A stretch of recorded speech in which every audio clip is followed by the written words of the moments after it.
Oh, we're live. This one was way quicker than usual. Welcome in, everybody. I'm here with the awesome James Douma. He's been on the channel before. If you're not familiar with James, James is one of the folks that I really like to pick their brain on when it comes to artificial intelligence, especially related to Tesla and sort of where we're moving now from that perspective. AI is becoming a huge sort of a buzzword nowadays, and I think now it's great to sort of sit down with James and really pick his brain on a few things. So James, thank you so much for coming on. I really appreciate you. How you been? Good. Voice is back. So I've been making the rounds, trying to catch up on all the people I promised time to that I didn't get to. So I still sound a little rough, but anyway, it's great to see you again. I've been looking forward to this conversation. It was a lot of fun the last time. So, so what do you want to talk about today?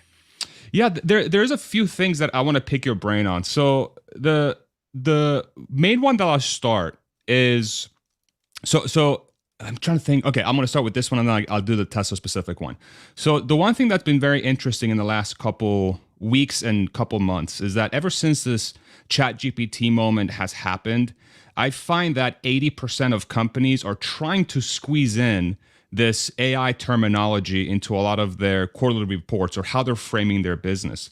And if I look back to how previous strands, even though there might not be any sort of, I guess, connection between these topics, but like say crypto was a huge thing that was happening. The metaverse was a huge thing that was happening. Now I'm seeing something similar with AI being thrown around everywhere as a thing that's happening. My intuition tells me that AI is a legitimate world-changing thing that is currently being set up, and it feels very foundational in nature. And in, say, in the next 5 to 10 years, it's probably going to be analogous to what the internet did, where at the beginning, it's like, okay, we're trying to figure out the use cases, and then 10 to 20 years later, like everything runs on the internet. I just kind of want to pick your brain on, are you seeing it in a similar way? Kind of talk me through, how you're seeing this sort of transition happening. Do you think there's a lot of hype and not a lot of substance going on right now? We'll start there and kind of see where the conversation goes. I'd love to pick your brain. Well, there's a lot of hype for sure. But every time something moves, just because there's hype doesn't mean there's also no substance, right? My Twitter feed, I just like there were crypto scams. Now they're AI scams. Although they're more along the lines of like, give me attention. I'm using the AI word in my tweets, or, I have my, man, I've been using ChatGPT and here are the top 10 ways to do blah, blah, blah. It's an attention getter. So there's hype in that sense, right? I don't know, hype might be the wrong word. Fluff. It's become very fluffy. And for people who've been in the space for a long time, in fact, I see this, I follow a lot of ML people, and, I follow a lot of Tesla people, and, a common thing about Elon bought Twitter, and people like to complain to him about how things have changed in Twitter or whatnot. Well, ever since ChatGPT, the ML people, not all of them, but there's this thing that's constantly happening where people are like, Elon bought Twitter and my feed has just gone to crap, right? It's full of all this, and which has got nothing to do with that. It's just that, when AI wasn't as hot, as trendy as it is right in this moment, right, there weren't a lot of people who were trying to get attention by throwing the word around to the degree. I mean, it's in the tech business, AI has been hot for varying degrees of hot for quite a while now. And so like if you're a VC, you were seeing more and more portfolio companies tossing AI and whatnot. But the ChatGPT thing, it kind of it did a couple of things. One thing is a lot of people inside the space, the ML space, people who do the research, build the companies, build the product. And real quick, for those that are not familiar, ML stands for machine learning. Because I've been getting a lot of like new folks, and I want to make sure they're up to speed on terminology. Yeah. Sorry, go ahead. Yeah, it's machine learning is kind of a better term to be using for things like ChatGPT at this particular point. AI has all these connotations that different people bring to it, especially AIG. When you get to AIG, or like the more you go up the scale of loftiness of the term, the more different things people bring to it, and the harder it is to talk about it without dragging in all this baggage. So machine learning is it's the building machines who acquire their functions through learning from data. That's machine learning. teaching machines to learn from data so that they can provide functions. And that's what ChatGPT is. That's what Stable Diffusion is. Like all of this neural networking stuff, that's a subset of machine learning. And all the stuff that's really happening right now is machine learning. Machine learning is a subset of AI. So you can call it AI if you want. But a lot of the bigger things, like, does it have emotions? Is it conscious? There are all these other ideas that are kind of caught up in AI. They're not part of machine learning, right? Machine learning is just like, can I build a piece of software and does it get better from using data, right? So FSD, is machine learning. ChatGPT is machine learning, right? And machine learning, it's been baked into things for a long time. Google's been using machine learning behind the scenes in their stuff for, 10 or 15 years. A lot of products have used it. But when neural networks took off, machine learning started working on a whole new level, because neural networks turn out to be, they scale really well. You make them bigger, you give them more data, and the performance increases. So one of the things that happened with ChatGPT, getting back to the original, when the ChatGPT moment happened, first, the public becomes aware of it. So it brings in all these, from the standpoint of the machine learning community, it brings in all this noise, right? Because there's all of this stuff. People who are not super familiar with the topic are bringing their aspirations, their fantasies, to the field. And people inside the field who've been quietly working on these problems for a long time, suddenly they feel burdened. So that's one thing that happened. Another thing is that it did bring the public along, right? But the one interesting thing that happened, and this is something that's been happening over and over, like inside the machine learning, like you can imagine there's a spectrum of opinion, right? There are people who are pretty optimistic about what's possible in the near term, in the long term. There are people who are more pessimistic. They've been around the block a couple of times. They've seen a couple of AI winters, right? And they're more, on the curmudgeon end of things. There's a whole spectrum of people who are mildly skeptical to people who think it's just stupid, right? And for the most part, one of the things that happened when neural networks showed up is one of the things that's shocking about neural networks when they showed up is that most of the field at the time that they showed up, like 80-90% of the field, thought neural networks were dumb. They were never going to work. They weren't going to amount to anything. So you can imagine how that shifted the needle. ImageNet kind of showed up. And you had this thing where, like, over a period of a couple of years, like the median of opinion, it just gradually shifted across the spectrum. And now we're in a world where most of the people in the field, they are, I would call, optimistic. They think this is a very promising technology. They're going to be able to do a lot of stuff with it. It has a bright future. It has, a lot of stuff to do. There's still a chunk of people at one end who kind of don't get it. Okay, so the ChatGPT thing happens, and ChatGPT, it's kind of profound in the impact that it's had, but from the machine learning standpoint, it's a relatively incremental advance. In fact, OpenAI did GPT, GPT-2, GPT-3. Yep. These were all really interesting advancements. Each one of those steps. Now, going from GPT demonstrated some interesting stuff. It demonstrated that you could get pretty high levels of functionality just with a self-supervised model. Like, you don't have to label the data. You just give it lots and lots of text, and it'll learn from the text, right? The more text you give it, the bigger the model you give, the more it learns. So that was pretty interesting. And then at GPT-2, they discovered that if you make the context window big enough, it could do this trick, zero-shot learning, right? Where you could give it a couple of examples inside its context window. The context window is these models, they all have a certain amount of stuff they can ingest at once. And they're built so they have a fixed length. And so typically, like, say 2,000 words or something like that kind of scale of thing, right? So they demonstrated that you could have a pattern where you show you show an example of another example of different but similar, different from similar, and then it could complete the pattern, and it could learn patterns that weren't in its training data, right? So that was called zero-shot learning. So that was really interesting inside the machine learning community when it happened, because a lot of people had believed that just wasn't going to happen. It wasn't possible. Like, the only thing it could learn was the stuff that's explicitly inside the training data or trivially derivative of it, right? Well, GPT-2 and then GPT-3, they demonstrated that really wasn't the case. these models, they really do generalize in some pretty profound ways. So what's been happening is like the feeling inside the community has been shifting and shifting and shifting, right? Toward more hope, more belief in the power of these things. Okay. Well, going from GPT-3 to ChatGPT, the models, they didn't actually get any better, but people's reaction was completely different. Like the thing is, if you try to play with GPT-3, like if you know how to use GPT-3, because you have to do that trick where you give it a couple of examples and on the third example, it extends it. Yep. And there are all these templates for how to do that. And it's really good at answering questions or solving problems or doing all the stuff that ChatGPT does.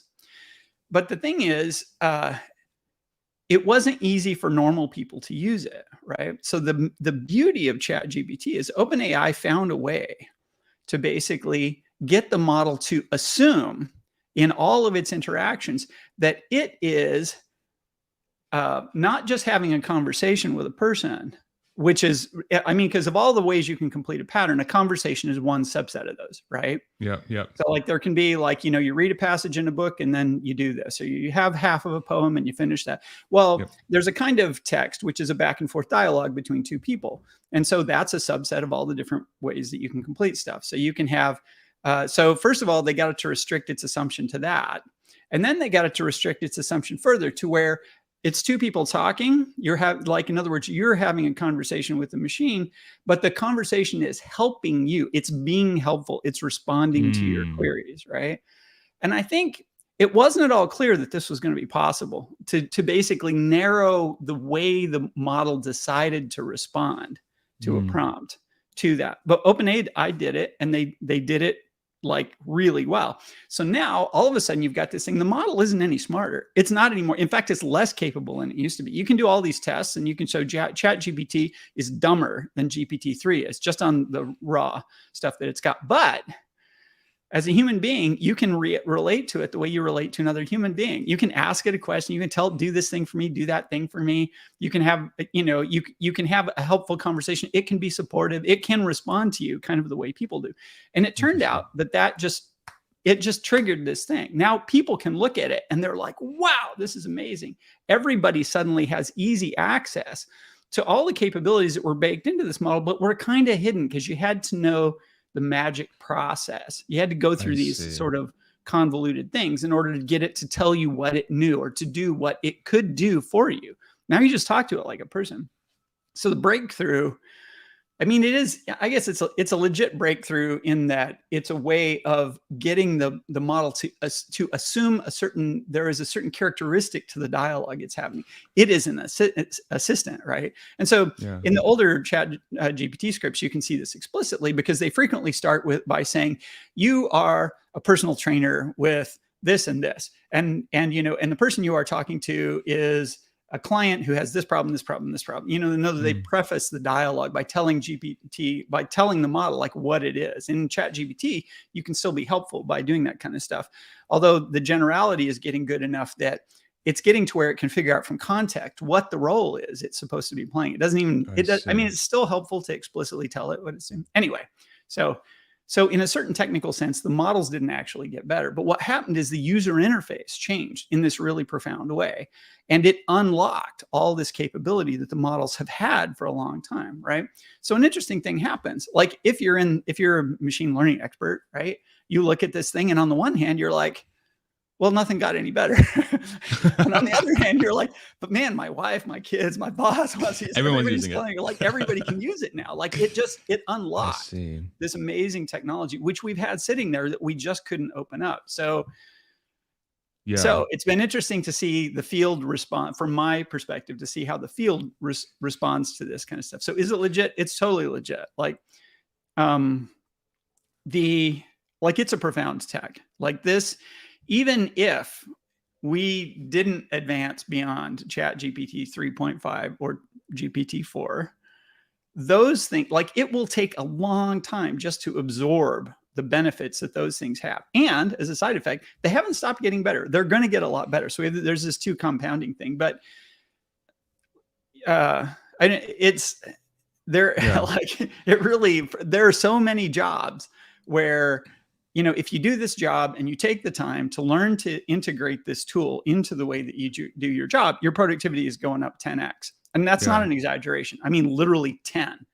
And, there are a lot of jobs that when they learn to use this tool, that's going to happen. Of course, there are other jobs where, you had a call center that had 100 people in it. And now you can do it with one person and ChatGPT, the whole, everything the 100 people were doing before. Let me pick your brain on this real quick. Cause this is super amazing insight for me, because when I thought about, my layman way of thinking about the ChatGPT thing is that, wow, and I know it's a machine learning thing, it's a better terminology, but in my head it's like AI. This AI figured out how to talk better with us. And I'm like, okay, but what's really happening, and correct me if I'm wrong here, is there's two separate things happening. There is the computational aspect, which is like the raw power that the machine learning system has to process information, and then there's the user interface problem. Almost, it's like the interface layer that says, okay, I need to figure out how to make this dumb enough for a human to understand how to actually leverage the power of this machine learning system. Is that a good way of thinking about what you just said? I mean, it's not inaccurate. I'm going to rephrase it slightly. Please. Right. Okay. So almost everything that the model is capable of doing, it acquires in pre-training. So, and the pre-training, that's 99.99% of all the work that goes into, say, making ChatGPT, right? So the GPT 3.5, whatever, with the core of GPT, that's where most of the compute goes. And then they do two things after that. They do this thing called instruction tuning, and then they do this thing called reinforcement learning from human feedback. So the first one you do is now you've got this thing is trained up, and it can finish text. Like you can start something and it'll finish it, and it's amazing good. Amazing. But now what we want to do is we want it to only respond as if we were asking it to do something and it was responding. So you go through this brief training phase where you reinforce it heavily. You give it, you say, do this for me. And any answer it gives you, which is not the answer to your question, you give negative feedback and you give positive feedback. So it is training, but it's this very narrow kind of training that you're doing. And it's labeled stuff. It's examples that are created by humans. Like they have OpenAI, they get a whole bunch of people and they write these dialogues. Like this is a dialogue between two people where one person's helping the other person. Maybe it's a doctor and a patient, or a tax advisor and a tax client, or whatever. You get all these things. And you train the model now, this very narrow training, which is like, this is your input, this is your output. This is your input, this is your output. This is what I want you to do. And so that creates an instruction tuned model, which is, it's ChatGPT, it's been told, okay, you know all this stuff, but the only answer I want from you is the one where I'm asking you a question and you interpret it as a question and you respond to me. Okay. So that's the first thing that happens. So that takes some additional training, right? The computation required for that training is quite small compared to the pre-training, very small, like thousands of times smaller. And then there's one more thing that you can do after that, which is, there are all kinds of helpful responses that you can get in response to a query, but people prefer certain ones over other ones. Like they like the polite ones as opposed to the abusive ones. I mean, they're both the response to the question. So there's like an alternate universe where ChatGPT is a total jerk and he's just like, right. Sure. Yeah. And they could have done that. You could easily train the one that's insult GPT, right? Yeah. And everything it says is talking down to you. That's awesome. It's your mom, or, it's that uncle that thinks you're never going to amount to anything or whatever. It's making you feel bad about yourself. You could totally do that, right? But anyway, so then they do the reinforcement learning from human feedback is they give it now you go through this phase. Now it's been tuned into this thing where it's responding to your queries, right? It's been narrowed down so that's the dialogue. And now you train it to give you better answers opposed to worse ones. And in particular, answers humans like. So you get a bunch of humans together, right? And you feed questions in and you have it pop out 4 different responses. And then they say, of these 4, I like this one best, right? Yeah. And you do that for a while, right? And then it learns to give the response that people like. That's the reinforcement learning from human feedback. So humans are providing feedback to the model, and it's giving that. And at the tail end, if you do it right, there's obviously a lot of, tricks to getting this all work really well, but at the end of it, you get ChatGPT or you get GPT-4, right? Yep. So you've taken something, you've trained it, it's in a dialogue with a person, and it's Yep. trying to be helpful. And then you add this other thing on, which is what's the most helpful thing you could say in the opinion of a human being receiving the output from you. So, and at the tail end of that, you get ChatGPT, right? So you've got this machine. It's interactive because it's been trained not just to complete, but to interact with you. And furthermore, it's been trained to be maximally helpful, to try to come up with the most helpful thing that it could do. And they're amazingly helpful. They're really, really good at being helpful.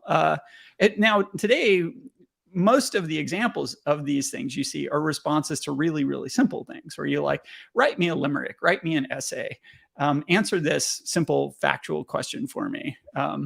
And it'll try to be as helpful as it can. Incidentally, there's this thing called hallucination where, you can ask it to tell you the answer to something. And it'll give you an answer, even if it doesn't know the answer. It'll make one up. Just make it up. Right. Okay, I've had that happen to me before. Yeah. I mean, it's a big problem with these things right now. It's a problem because if people are not aware that not everything that comes out is factual. But here's the deal. The reason it's lying to you is it's trying to be helpful. Right? It doesn't want to tell you it doesn't know. So that's a thing they didn't anticipate in this. And they're figuring out how to fix that now. And they will get it fixed. Right? The hallucination problem, it's going to get fixed. But right now we're in kind of this weird place where it's trying to be helpful that it doesn't want to tell you, I don't know. It doesn't want to disappoint you. It just really wants to give you an answer. Yeah, it really was. So it'll come up with the most plausible, like, if you're that lawyer and you go in and say, hey, write my brief for this case or whatever the deal. And it's like, I'll do my best. And if it doesn't know how to do it, it makes up a lot of incredibly plausible sounding stuff. So then the user is fooled. And then you get in front of the judge and the judge is like, yeah, all these cases you cited, they don't exist. Okay. So let me ask you this then. So it sounds like so OpenAI in this example has, like you described, ChatGPT is a subset of the potential total capability of that machine learning system, where ChatGPT is just a way to interface with that compute power. I don't even know how to define it, right? So help me think through this. So what are how much more impactful could the current state of OpenAI's machine learning system could be? Like, let's say there is zero progress, okay? And fast forward 5 years.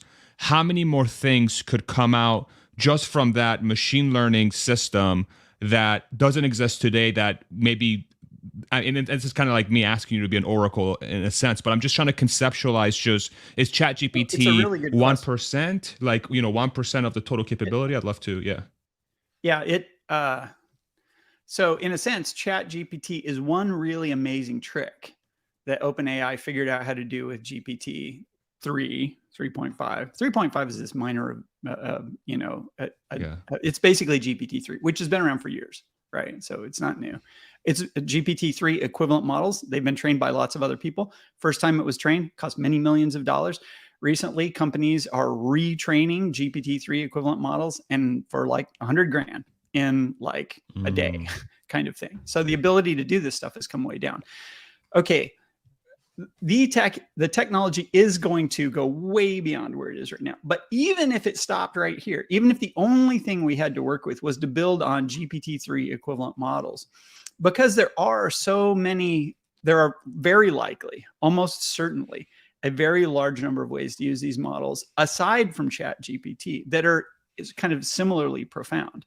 And one example of this is, there's this thing, GitHub Copilot. So Microsoft bought GitHub licensed the, one of OpenAI's models and tuned it up to do code completion. Okay. So this thing, it's not in a dialogue. If you're a programmer and you have a programming window, right, what it does is it completes your code for you in clever ways. So you start typing a program and it's watching you. And as soon as it has a sense of what it is that you want to write, it writes it for you. Right. Yeah. So now this is not a dialogue. This is a very different way than a dialogue. You don't go in there and say, write me a program to do this. Like, you can do that with ChatGPT and it can write programs, right? But you can do a thing, for instance, I don't know if you program, but programmers frequently, you write all of this logical code which can be a little hard to read. So it's pretty common to write regular text called comments, that goes in the code, and it explains what you're doing so that when you come back or somebody else comes back and looks at the code, they can quickly figure out if you're a good coder. Right, You've done that. So a trick that you can use, because a lot of code has a comment and then the function that implements a comment and then another comment, especially good code, it'll have lots of comments and then the code and lots of comments. So it's very careful. So one of the things that you can do with something that's been trained on code is you write the comment and it writes the code, right? Yeah. It's just completing, like, it's like, if this was a real program, what would come next, right? It's just doing that trick, and it does it really well. And it is super useful. And people, I mean, so I haven't spent a lot of time with it myself. I played with it some. But people who really get into using this tool, programmers, they're talking about 10x improvements. And this is a 10x improvement on somebody who's highly skilled, highly paid, highly sought, right? And the value on this, we're just scratching. The biggest part of the reason why the value is just getting scratched is because it takes a long time for these tools to propagate into the workforce, for people to learn to use them, well, for us to figure out how to adapt the tools to what we're doing and all the different jobs and stuff. So there's this human speed of diffusion of the technology. And so, like, if GPT, if what we had froze right now and we just waited for it to diffuse through the culture that we have, learn to use it better and learn to get, like, a lot more people on board with using it, that would be transformative. That's like doubles the productivity growth for the next 20 years or something that. So it's a big deal. It's a really, really big deal. It's profound. Just where it is now. And this is one of the big things about this tech, is that, like, the stuff that I just said, like, not every ML person will agree with this. A lot of people will. And I would say that probably of the ML people they're not just in the ML world, but they're also in the business world. They're in the investing world. They've worked in other jobs and that kind of stuff. They have an appreciation of how the economy works and all that kind of stuff.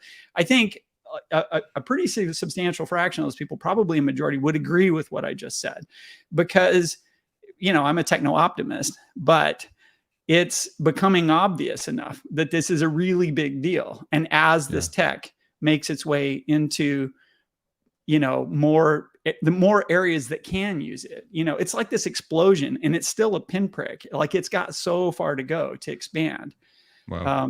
The generative stuff, generating music, generating speech. We now know you can generate video. It's not a huge extrapolation of the capabilities we have, where you type in a description of the movie you want and it makes a movie. Like, it's an extrapolation from where we are. Like, we can't do that today. But I don't think there are a lot of people in the field who would seriously argue that that is not going to be possible in the next 5 or 10 years, right? Where you get like a Hollywood blockbuster quality movie. It writes a script. It does the music design. It does the sound design. It figures out the cinematography, because all of the all of the components that go into a movie have been demonstrated to be generatable via this kind of technology. So it's a matter of, like, refining them, getting them together, polishing the product. That's all going to take time, but this is going to happen. And so what happens in the movie business when some 17-year-old can make a Hollywood blockbuster, as his summer project, right? That's something you can do. What humans bring to it is taste and discrimination and that kind of stuff. You're the person that can tell separate the wheat from the chaff, because the machines, they're still not people. They're still machines. And so if you have a discriminating taste and you're willing to get into the details, the AI, it's going to be able to do the rest. It'll be able to do all the heavy lifting associated with just about any kind of most of the creative endeavors that we do today. And this includes the design of machines, the writing of programs. It also, includes, I don't know, like, everything else is creative that we've got. Like, I have yet to see an aspect of, human creativity that isn't accessible to these technologies. Got it. Yeah, the imagery that comes to mind when you're describing this, and I can't remember if I heard this maybe on the All In podcast, or it's just, I don't know. But the imagery that comes to mind is back when I was growing up with the internet. I remember, so like Netscape was a huge deal, right? You had dial-up, you had basically call it the piping, which I'll loosely say I'll call machine learning in this case. But you had basically the world was starting to be connected, and those connections in themselves was extremely profound. But then once Netscape came on board, it seemed like it finally unlocked a way for humanity to actually put the internet system to good use. But then you fast forward, I don't know, 10, 30 years, 20, however long it's been since Netscape. Now you have much bigger pipes that has a lot more throughput of the internet. I'll call it like this, which it's analogous in my head to say better compute power, more complex machine learning systems, whatever you want to call it. Just makes that thing more powerful and bigger. And then the way we interface with those pipes wasn't just Netscape, but it was Chrome, and then apps, and then smart objects, and a bunch of different ways that we interface with those pipes.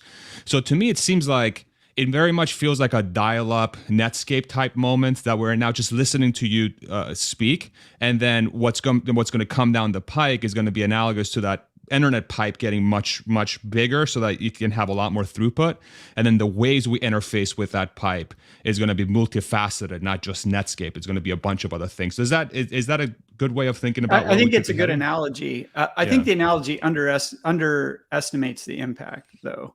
It underestimates it on two things. The AI thing's going to happen faster than the internet did. One of the things about the internet, one of the big limiters on the internet, like, going back to if the tech didn't get any better, you could go to, like, I remember, at the day Netscape showed up, it didn't add anything, right? Like the day HTML and web browsers, because everything you could access was already available on Gopher, right? So if you were around on the internet pre Netscape, there were sites. They weren't websites, but they were accessible via this clunky kind of text-based interface called Gopher. And there were others, right? There were various bulletin board systems and stuff, and you could get this stuff. So Netscape shows up. But then Netscape shows up and it's an explosion. Why? Well, now it's so much easier to navigate. It's the interface thing. That was the trigger, right? So now, in order to really get the internet going everywhere, well, now we got to lay a lot of wire. We got to get DSL into people's houses. We got to put cable in. People got to buy this stuff. You could have stuck with the computers of the time. Like, they could run web browsers, not the web browsers we have today, but arguably, there's a lot of candy and filling, which is not to say it's useless, but there's a lot of gloss. There's a lot of, to websites today. And you don't need it to deliver the essential functionality. It's helpful, right? But that initial step up of building a system where people are just like, oh, I can click on this and I can click on that and I can type in the search box, right? Google was, without Google or good search engines, prior to good search engines, the internet wasn't as useful as it is. So that's another really critical building block to getting the internet to go. But the big limiter in the beginning was you had to put all these wires in, right? And, but then when the app thing shows up, the iPhone shows up, everybody's got to go buy an iPhone, right? But once the iPhone's in place, you come up with a good, you come up with, what was that viral game with the birds? Flappy Bird? It's something anyway. So, like that? You come up with a viral game, or you come up with Skype. Skype is a good example, right? Like, Skype showed up after the internet had already basically gotten going, and they were like, hey, download this piece of software, get long distance calls for free, right? Everybody already had the computer. At that point, people already had internet connection. So boom, it takes off because it can spread as fast as people can download it. And this is why, ChatGPT is a slow text interface to a web service, right? And it comes out and it can go from 0 to 100 million users in a week, which it did, right? It was the fastest growing new internet service of all time. And it could do that because the infrastructure had been laid. So in the early days of the internet, we didn't have the infrastructure. We had to build it. So AI can bring a tremendous amount of value to what we're doing today just for the cost of the download. So in that aspect, it's going to ramp a lot faster. And then the other thing is the core technologies in AI are ramping much, much faster than the core technologies. I mean, for the internet to go, aside from building out the wires and that kind of stuff, the computers had to get faster. we needed more programmers. We needed more web programmers. Remember, there was like in 2000, like all the people who used to wait tables were now designing websites. Like it was the other quickie job, because we just needed so many websites designed. We were limited by that kind of stuff, but we won't be limited by headcount in AI. It's some kind of limitation, but it's not nearly the limitation that it was. For one thing, a lot of the heavy lifting, we can get the people who know how to use it. They know how to use AI to do the heavy lifting part. And so on day one, you have 10 times as many people. That's crazy. All the people who can use it. So anyway, the effect is going to spread a lot faster, and ultimately the effect is going to be a lot more profound. There's this, who was it? He's a opinion columnist for the New York Times and a economics Nobel laureate. But he said he's famously quoted it saying, like, the effect of the internet in 5 years, we're going to see in hindsight that the internet was no more important than the fax machine. And so he said, I remember this. Yeah. Anyway. And the thing is, like, at the time he made that comment, it was a not unreasonable thing to believe, because we had seen the fax machine come. It was an information technology. In a lot of ways, it was similar to what the internet was offering people. But it, obviously the comment grossly underestimates the variety of things you can do with the internet that you can't do with a fax machine, right? It's not just a different way for people to exchange information. There's way more to it than that. And similarly, AI is probably going to outstrip what all the skeptics think today, because it's got that same thing going on. Like, we don't know what we don't know about how people are going to use it. And the space of things we don't know is so much larger than the space of things that we're doing right now. It's just ridiculous. So the effect is going to be very, very large. It's very hard to predict it, because it's going to be super chaotic moving forward from this point. And like I spend all my time anymore trying to get a little bit of a glimpse into how this thing is going to unfold. And I can tell you, it's a mess. It's not a mess in a bad way. It's just really complicated. There's so many elements to what is going on, not the least of which is the way the tech unfolds from this point forward, because there's so many wave fronts that we could decide to move forward on. And like, here's a really big change that just happened, like literally in the last month, which was that, ChatGPT comes out, and we're in this world where, Google has Palm and there's Chat, and it looks like there's 4 or 5 big companies that are going to own all the AI. And the way you're going to use the AI is the way you use ChatGPT. You're going to get an account. You're going to pay $20 a month. You're going to type into a dialog box, and they're going to give you back what they want to give you. It'll be, you will be protected. Right. So, 1984. And, but the other thing is that the technology, and the more important this technology becomes, the more that, the fact that there's a half dozen entities controlling it becomes, fertile ground for creating an oligopoly, or limiting the benefits that this has. But the thing is, it was because the models are so big and they take so much compute. I mean, you need a lot of computers to run them on. And, if you try to run on a small computer, it's too slow to be useful. This just seemed to be inevitable. It's just like, not everybody has Google in their house, because you need a Google data center to run Google, right? So it's naturally a service. And we were thinking it was going to be a service, right? And then a funny thing happened on the way to the bank, right? Which was Facebook released some models, not as big as GPT-3, but decent sized models. And they released the weights and all the code and the weights and everything on a research license. So you can't use it commercially, but you could get a copy of the weights and you could play around with it to try to understand what they did. And there was this explosion of interest in those models, and people immediately jumped on them. And we quickly discovered that people who were motivated could figure out how to take the model, squeeze it down, get it to run really fast, and put it on their laptop, right? So the thing is, the growth on this, you could call it edge or laptop or whatever computing, it has completely changed the perceived landscape in the last 4-6 weeks, right? Because it seemed inevitable just 2 months ago that what we were going to see was the equivalent of search, of internet search. Or like internet search, it is only run by really big companies that have giant data centers. Like, that space is owned entirely by those things. And you can't really compete with it on your computer at home. right?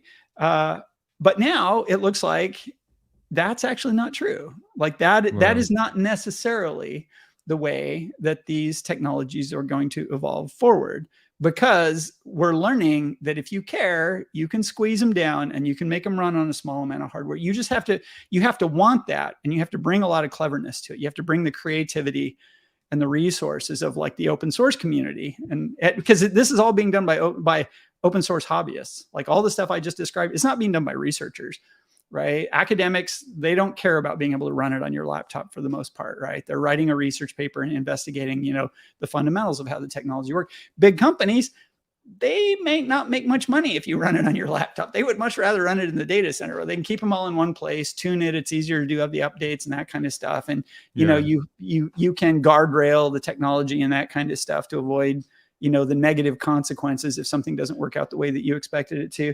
But you put it in users' hands, now you've got all of the beautiful and ugly things that the world will do with this. But one of the things that you get is the pace of innovation is just like on a whole different level. Yeah. It's an order of magnitude higher, 2 orders of magnitude higher than what we had before that. And so like just in the last 6 weeks, the way the future looks has really, I mean, it might still turn out to be something that runs in data centers. It's not clear. It's going to depend on how both the big models and the small models evolve going forward in time. Like because the big models are better than the small models are. But if the small models are good enough and they're cheap and you trust them because it's running in your computer and you don't need an internet connection, right? Like Optimus doesn't need a high bandwidth link back to the data center to do his job in the factory. It'll fit in his head. I mean, that's a different Optimus than the one where, Optimus only works if he has a high bandwidth, link to a super huge server. Right? Interesting. So I guess the way to think about this is that in say the next 5-10 years, you might have a situation where, or it's looking like you're going to have a situation where artificial intelligence or machine learning systems, whatever terminology you want to use, they could be extremely useful in a package that doesn't require a giant server or a giant entity to run the computation. You could have something that's profoundly life-changing running locally, which would obviously, I mean, conceptually speaking, that's probably a really good outcome, right? Because you're no longer being tied to, those 3 or 4 brains of humanity that are going to tell you, or even worse, maybe 1 or 2 brains of humanity that are helping you achieve the things you're trying to get done, but it's sort of biased to how they want to present the data to you, right? Instead, you'll have systems that are propagated really across every single chip or computational device that's going to be able to do that compute for you. And those can also be, I'm guessing, they can be optimized in different ways as well, which is going to allow more and more players to come in and maybe customize those use cases for different things as well. You're no longer depending, like the whole Google thing with YouTube, right? If I use YouTube as an example, I'm at the mercy of YouTube to give me the tools that I'm looking for as a video person. So if you think about it in the context of AI, I could be at the mercy of, I don't know, OpenAI or whoever to give me the capabilities I'm looking for. But if it's sort of available to all, that each person or each developer or developer group can figure out use cases for that code. So I guess the thing I'm trying to get my head wrapped around is like how big of a loss would it be from a, say, compute perspective if everything moved locally? Like, is there a world where the local compute is 99% of the compute and 1% of the compute happens in these giant mega servers or whatever you want to call it, that's for very niche use cases? So how should we think about that computational differential? Because I'm guessing my computer is probably a millionth of a fraction of a percent most more of the capable, compute right? is local today, right? Okay. Google has a big data center and they have a lot of computers, but they have way less than 1 computer per user. And all the users have computers, right? So so if Google uses 10,000 computers to serve 1 million people, so that's 0.01 computer per user. But almost all the users that are using them, they have a computer. So this means that Google's computers are 1% of the computers used to access Google. Just So Interesting. most of the compute is out there in the real world. It's not in the data centers, right? The data centers can be super productive because they're organized to be super productive all the time. But when I go to Google to do a Google query and you look at all the quote that's going into it, like 99.99% of the compute is my MacBook redrawing the screen and showing me because like 5 packets come back from Google or something like that. And then, my laptop will do like 100 billion numerical operations to render those and put them on a window and make it, so most of the compute is there. Most of the compute today is in user interface stuff. Like, it's to make stuff pretty, and that's useful. That's not wasted. It's not just gloss, because it makes all this stuff accessible to us, more conveniently and all that kind of stuff. But that's where most of the compute goes today. Now, that compute could be redirected, and some of it will be redirected. The local thing, I mean, there's an aspect of going local where it substitutes for the centralized control thing, which is good. And you alluded to that, right? I don't think the world is going to end up being either or, because there are totally legit cases where you want it centralized, and there are other totally legit cases where it just works a lot better if it's out in the world, right? So we're going to see both of them. And the question is like, what's going to run on which, and what's the relative capability going to be? The super generalized models, they really benefit from a lot of scale. Like, we're going to want to run them as big as possible. But one of the things, like if you are, say you want to talk to a doctor that's an AI, right? You've got your whatever ailment and you just want to talk through it with the thing, find out like, what are the possibilities? How should I think about this? What are the lifestyle changes and all that kind of stuff? Well, ChatGPT could do that, but ChatGPT can do that. And it can also be your accountant. It can hold your hand if your dog died. There's all kinds of things it can do, but because it's completely general. But on the other hand, if you built a version of this thing, which was just like, Dr. Chat or whatever, Dr. GPT that you download or whatnot, it could be much smaller. It's much more specialized to a particular task. So if there's one particular thing that you want to do, and if you're a professional, I was just talking about, Copilot, like for professional programmers, like that's really useful and it's made for that job. And it can be much smaller than ChatGPT and just as useful, because it's specialized to the task that it's got. So there's a place for the Copilot thing to run on your laptop or run on your desktop while you're writing a program. And if you're at a company, you don't have to send your code to OpenAI. Maybe it's proprietary. Maybe you're in the military. Maybe there are reasons you don't want your code to leave the building. And so that's a reason to have it local or to have your own control. And the other is, you can work when you don't have an internet connection. You get a lot of consistency, right? Like if OpenAI makes an update that changes all the answers and stuff, you could decide not to update your local version and stay with the version that you had before. The service never goes down, and it's not like 5 years from now, whoa, I get my ChatGPT answer, but I have to wait for watch an ad before I get to because things change in the world with centralized services and stuff. And so users just have more options. And so that's good that there are more options. It may or may not be better depending on how the tech evolves going forward. And the fundamentals, like we don't know the limits. Like this is one of the things in the field, right? That for a really long time, like after ImageNet, the people who are on the more skeptical side, they're saying, oh yeah, that's great. But it's going to plateau next year and that'll be it. And pretty much every year now you hear people are like, yeah, that was as good. That was really amazing year that we just had, but that's probably the end. We won't see any more of that stuff. And every year, stuff happens in ML. Every year, 4 or 5 things happen that everybody in the field would have told you a year before was not going to happen, right? I mean, that's how fast it moves and how it's just breaking expectations year after year after year. So and you're sensing no slowdown from that perspective whatsoever. None. If anything, you're seeing the opposite. There's this thing that happens as human beings. I experience this as a human being.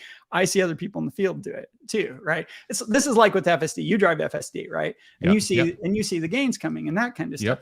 But it always feels, like you're driving FSD. You've been on the same version for like 2 or 3 weeks. Like it's not really getting better all that fast, right? You only really see it if you look back, because people habituate over short periods of time, and people in the field do it too, right? Where 3 weeks has gone by and there hasn't been a big breakthrough. And you're like, I guess that was the end or something, even though the big breakthroughs are like 2 months apart or 3 months apart or something like that. And then the next one happens and you're freaking surprised. Like, I thought it was over. And here we have this new amazing thing. So people's intuitive sense of things are so at odds with how, the trend is, because the trend happens on the order of months. Right. And you never see this stuff coming. Nobody saw ChatGPT coming. Nobody thought like AlphaGo was going to happen. AlphaFold, when that happened, it just blew people's minds. Right. That like protein folding was such a huge unsolved problem. And so many people had spent so much time, and it was such an important problem. We'd thought about it for so long. People had tried so many different ways, and then these guys from DeepMind, they show up. I mean, I'm making it sound a little easier than it is, but really it's a small number of people over a relatively small amount of time. And that's it. Right. And nobody believed it. It was like the original ImageNet thing. They're just like, no, wait, that didn't just happen. It can't be that easy. We've been doing this for years. Like this has got to be harder than that. And it was just like there. And so those things keep happening. They've been happening on a super regular basis for over 10 years now. So betting it's going to stop is not a good errand. It could stop, but like I could stand at a whiteboard and I could write ideas all day long that are like really big ideas, and maybe 10% of them will work, maybe 1% of them will work, but a lot of them are going to work. And there are things that people just haven't tried yet, because there are so many possibilities that there aren't enough people to explore the space.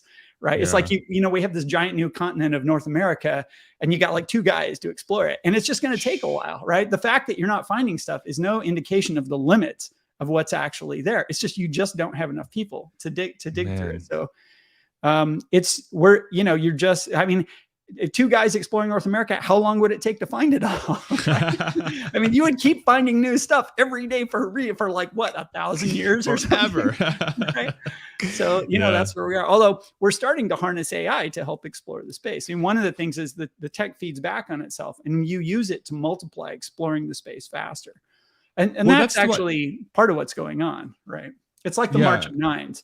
Every 9 is 10 times as harder, right? But in the meantime, you've gotten 10 times faster. So the 9s, they actually come on approximately linear spacing, even though they're exponentially more difficult, because the capabilities of the systems also increase exponentially. Right. This is why just my intuition says that when people say that artificial, like, you've said this is going to scale way faster than the internet did, and its sort of profound nature. And I hear many people talk about just how this is game changing. When you think about that, we've just figured out how to use machine learning, which has been around forever, and it's exploded in popularity and usefulness because we've just figured out how to interface that with human beings, so it's actually helpful. But those 2 things are actually getting much better and much faster as we're speaking, and we're also only have a fraction of the total number of people that are going to be working in this solution in the next 5 to 10 years. How is this not going to be the most game-changing thing that we'll ever experience? Like that's how I feel. That's how I feel. And I don't know. And it's for somebody like me who's not super technical, and I'm, I rely on you to learn. By the way, thank you so much for sharing all this. I'm like, just, you're blowing my mind with every sentence. I'm like, geez, that's another thing that I didn't connect the dots on. But I just feel like it really, it's just a matter of time for this thing to truly change our lives. And if I use my lived experience, how I've experienced this recently is the one day I woke up, I had my coffee. We're talking about coffee before we went live. So I ground up my beans, and I made coffee for my wife and I. And then I sat on ChatGPT and I did a bunch of stuff for my videos, and then a bunch of research and double check, make sure they're right. And then I hopped in my car, and then it drove me to my errands. And then I start thinking as the car's driving me around, I'm like, okay, I've been awake for like 5 hours, and I used ChatGPT and a self-driving car the entire time. And like a month ago, neither of these two things were actually like useful for me. And that's like, they both had 0 to 1 moments. FSD had an update that allowed me to use it in my area where it was, close to unusable because it was such a pain in the ass to monitor the system. And then with version 11, all of a sudden my wife's like, "Oh, I didn't even know you weren't driving." I'm like, "Okay, what just happened?" So like all of a sudden, like my world turned upside down. And then the entire day before I got into my car, I was on an AI system doing stuff, and I'm like, "What the hell just happened?" It just like happened, Yeah, it just feels incredibly profound, and it really does feel like we're just at the beginning. Yeah. So getting back to the yeah. internet example, like how long was it between, Netscape showed up and you had a day where you hadn't used I mean, you can't even remember it now. Like it's so hard to remember. Like there were days when we didn't use the internet. And then there was a long period of time where you hardly ever use the internet. Right. Yeah. And now it's like, you can't stop. Like, I don't have an hour that goes by. Like I'm so wired here. Like I don't have 5 seconds go by all day long. Like, it's just, it's, you forget, you get habituated, as I was saying, as we do. And that means, like, one of the things about that is that you can't trust your intuition about a lot of this kind of stuff. You have to actually go like, look at the data and work from the data. If you're going to extrapolate, if you're going to try to extrapolate the curve, right? If you're going to do that kind of stuff, I mean, you don't have to do this right now. That, like the thing I was saying about how, like, if you spend some time with ChatGPT and you get a sense of like what it can do, and then you start writing down, okay, how would so-and-so use this? How would so-and-so use this? How would, you can come up with so many use cases, and you can just keep going on those things. And some of those won't be great. Some of them will, but just the moment we are in today, like if you just try to understand the implications of the thing that just happened, though, that is really big. And we're on this crazy curve, right? There's going to be something even crazier in a year. I guarantee it. Like, I can't tell you what it is. Right? And this is the thing. I mean, I'm sure you've seen all the doomerism stuff that goes on. People have been in the space for a long time. So here's the thing. And it's a lot of the doomerism. It comes from people who were pretty skeptical about AI. Like some of the most famous people who have gotten doomerish recently, they were not long ago in the camp of like, yeah, this isn't going to amount to much, or this is going to happen, but it's going to take 50 years. Doomerish, right? Meaning that it's going to be a net negative impact to humanity. Yeah, we're all going to die. Okay, gotcha. Yeah. I mean, there's no. I mean, those people. They're a very small number of people, but they get a lot of ink. Because the newspapers, they love those guys, right? The TV channels, they love those guys. And, they get retweeted a lot. So you see them on Twitter, right? Like a lot of social media and media phenomena, they're this edge phenomena that gets blown way out of proportion because they get a lot of attention, right?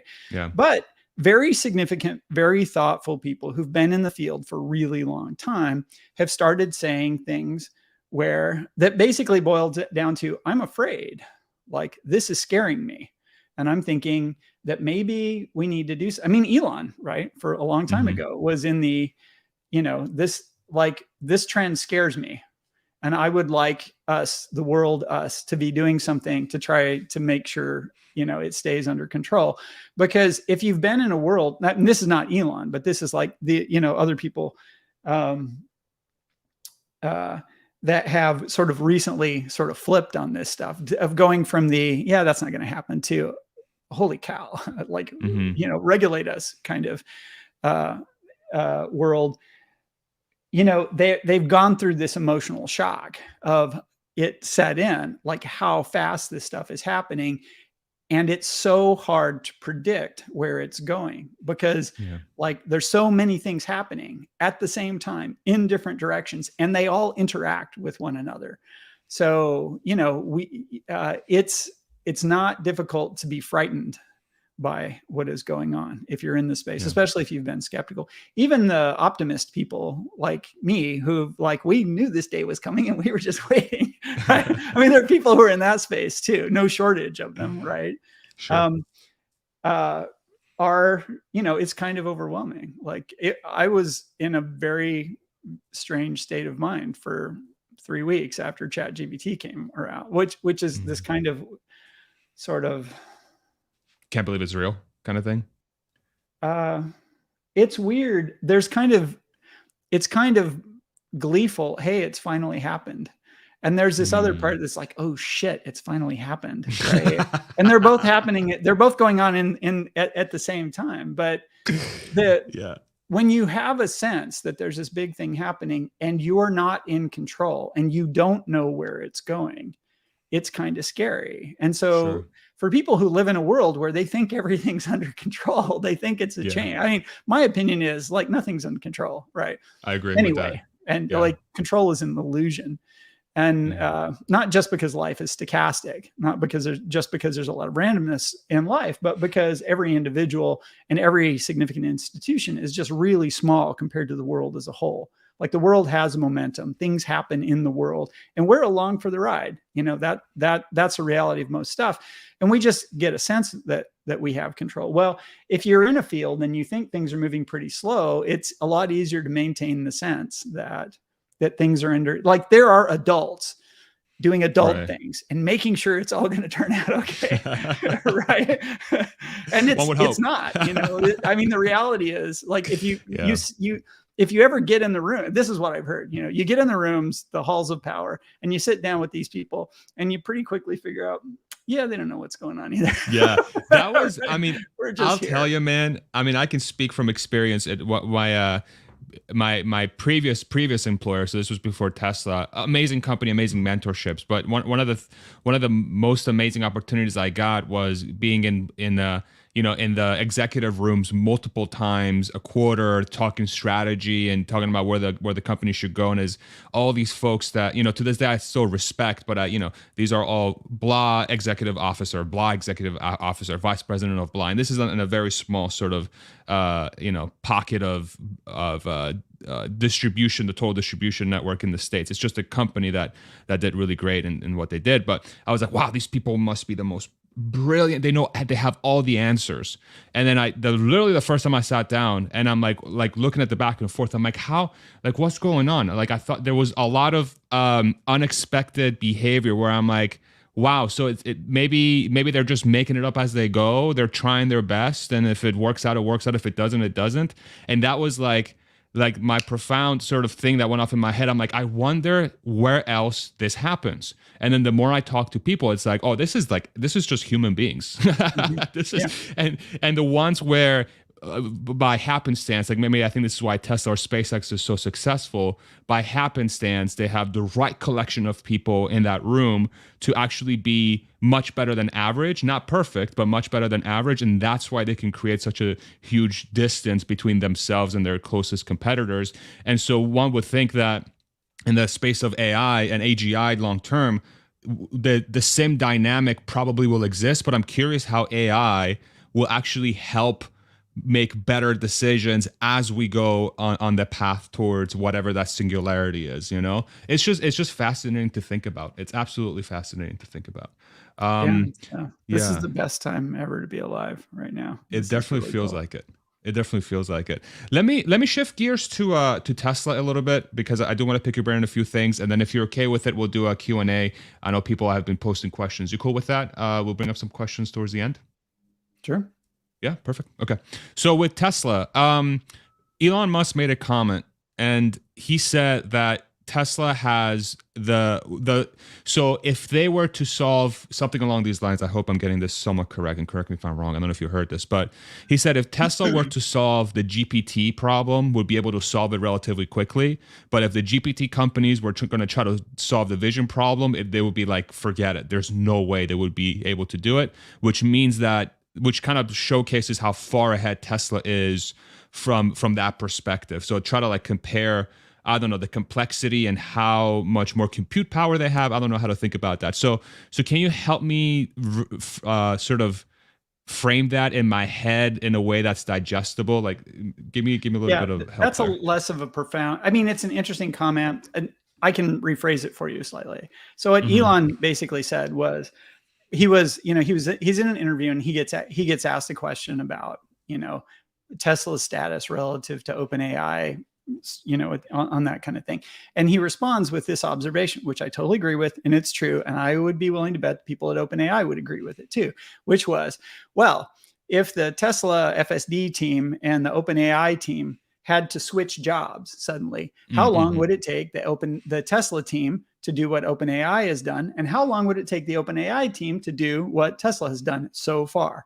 And his observation is we would catch them, like we would be able to do what they're doing in much less time than they would be able to do what we have done. And that is true. That is like in my mind, and I think anybody who's honest and knows much about the two topics would agree.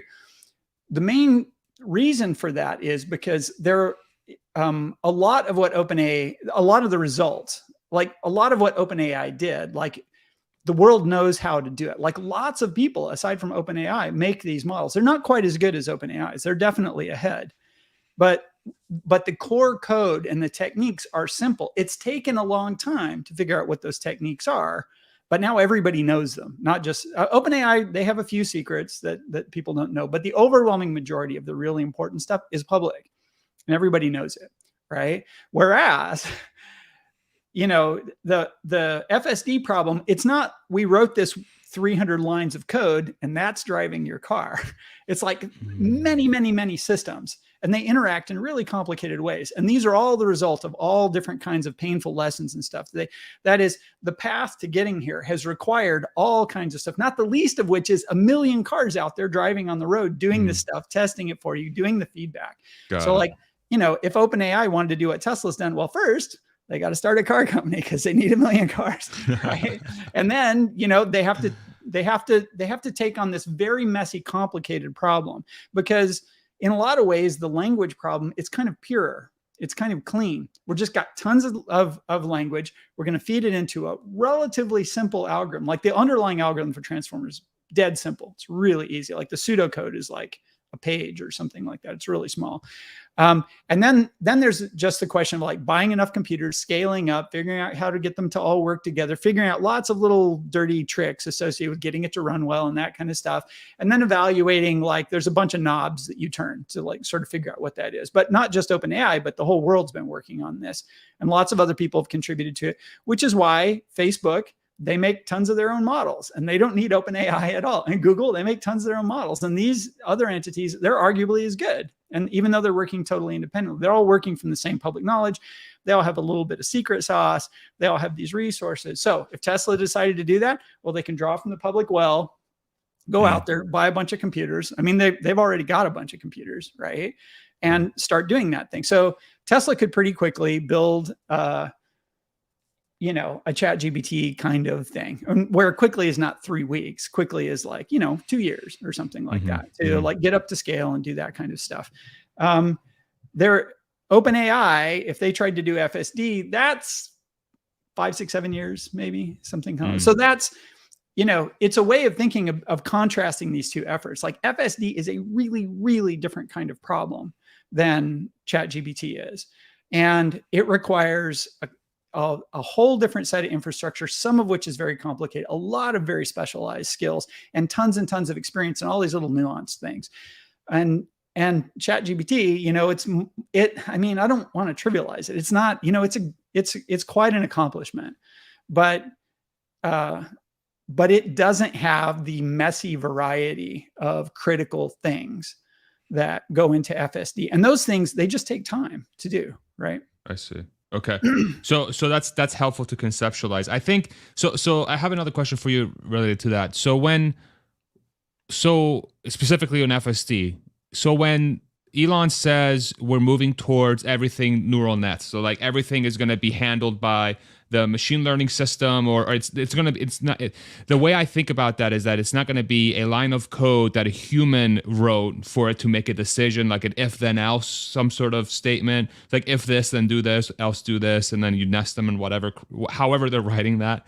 But it's a machine learning system or an AI has figured out the best way to handle that situation by throwing data through pictures and video and whatever else, right? So, and what I've noticed is that as, and then I'm trying to conceptualize why this happens. So as new systems come out and more of the system is moving to that neural net handling it versus, I guess, human code, what I notice is degradation in certain things. So like 11.4.2 which I just got 3 today, which I'm going to test later today. The one thing I noticed is in an area where they didn't have a problem, which was in certain 2-lane, 65-mile-an-hour speed limit, we have turning lanes on the left and the right, and then it would often misjudge them as actual, just a lane, but it was actually a turning lane, and that started happening in 11.4.2, and I wasn't having that problem with 4.1 or whatever the version was before that. I think it was just 11.4.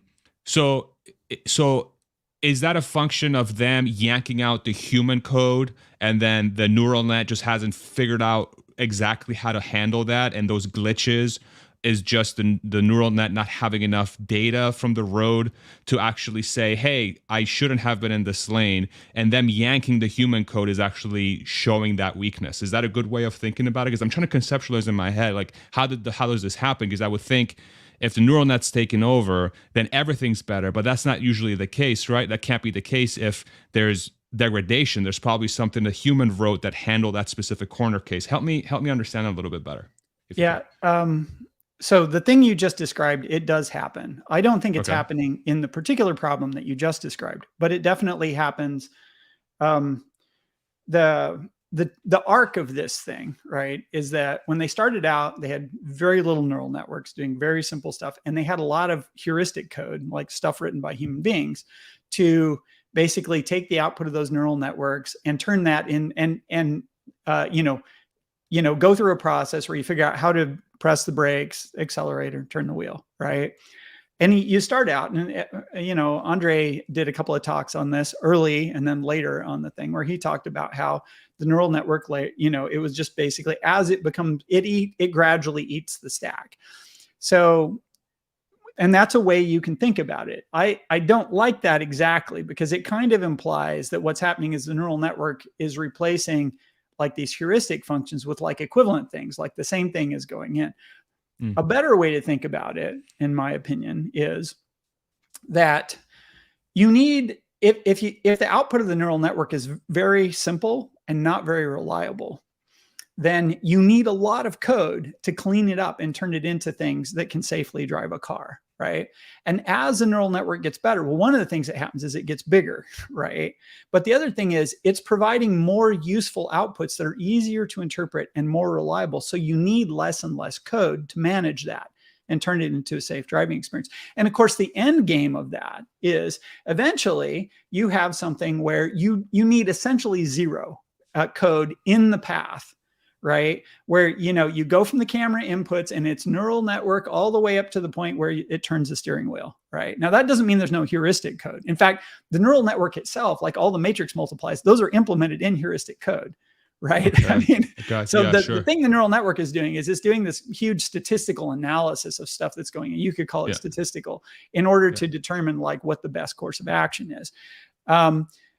So, there's lots of human written code in there, but the thing is, there's not any human written code, which is like, if pedestrians stop, that line isn't in there anymore. A neural network at some point is recognizing the pedestrian, therefore not go thing, and doesn't hit the gas when the pedestrian is present. Like it shifts to that kind of mode. So this is not like a stack of code and they're just replacing it with all the functions being the same. As a neural network gets better, the nature of the heuristic code that sits on top of it and that manages it, that changes. And the whole system improves. More and more functions come in. It's like, there are things you just can't do with heuristic code. And when the neural network starts taking over a new function, all of a sudden there are things the system could do. They're not heuristic things, right? It's a new feature the neural network is now giving you, right?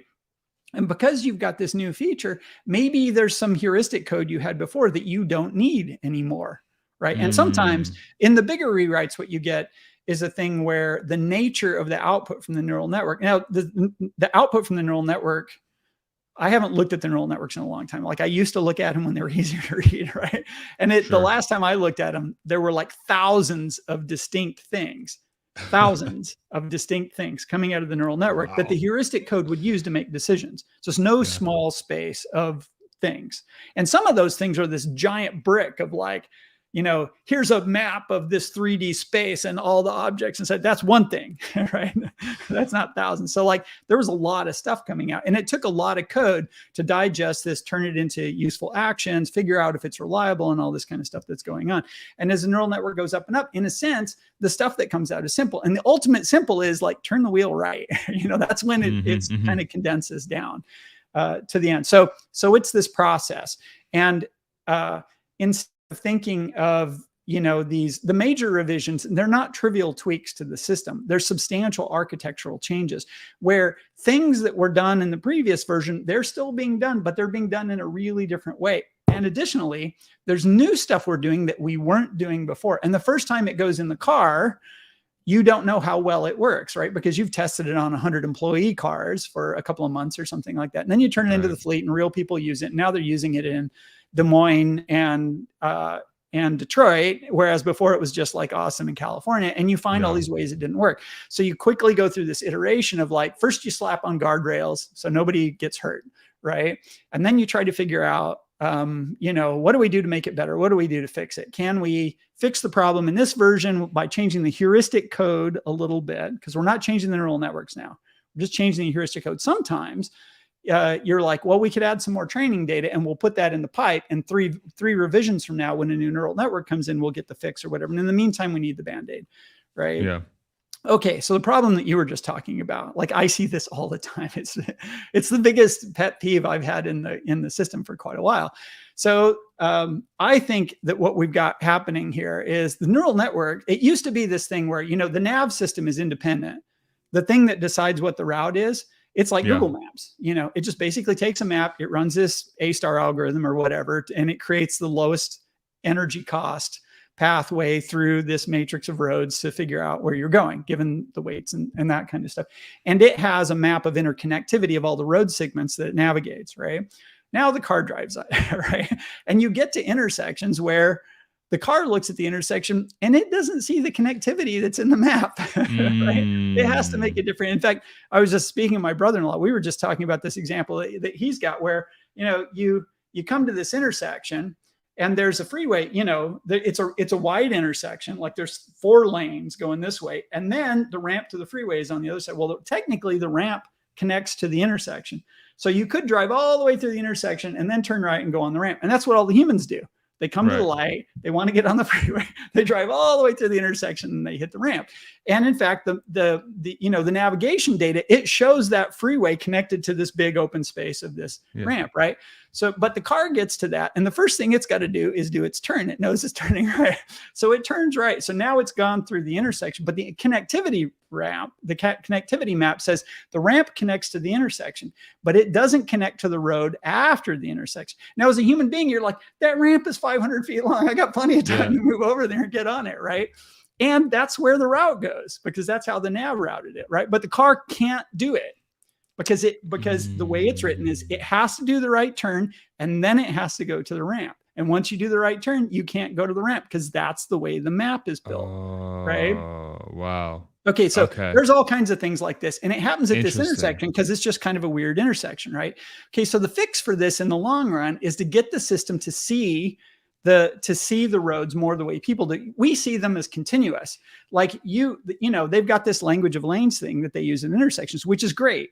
It allows the car to come to an intersection, to look at the intersection and to validate that its understanding of the intersection makes sense. And that is really, really useful. But one of the things they do is they break the intersection into decision points. You drive to this lane and now you can go right or now you can go straight. And if you go straight, well, now you can go right here or go straight or change lanes. This is this tree of stuff, but it's got these discrete points. And in between the point, you can drive to the next decision point and make a decision, but you can't do anything in the middle. That's not the way humans see it. To a human, it's continuous. Like every point along there, you could decide to turn. Right. So they have to simplify it in order to make it work inside the scheme that they have, because they don't want the sentences in their language of lanes to all be 10,000 words long. Right. They want them to be like 10 words because it trains better and you get better results. But then it breaks in these situations where the discrete decision points, they don't map onto a human's common sense understanding of what you can do in a situation. Okay. In the example that you're talking about, we've got this thing where, you know, the map data says this road has 2 lanes. And then you get to the intersection and it's like the leftmost lane turns and the leftmost lane is a dedicated turning lane, right? And so the car is driving along and its perception is I'm in the leftmost lane. It hasn't gotten to the intersection yet, right? But the map is saying, and the software in the thing, there's this heuristic thing that basically says, if you're in a turning lane, as you approach an intersection, get out of that lane because you need to go straight, right? Okay, so the map tells the car. So the car looks at it, it's like it's a 2-lane road. I'm in the leftmost lane.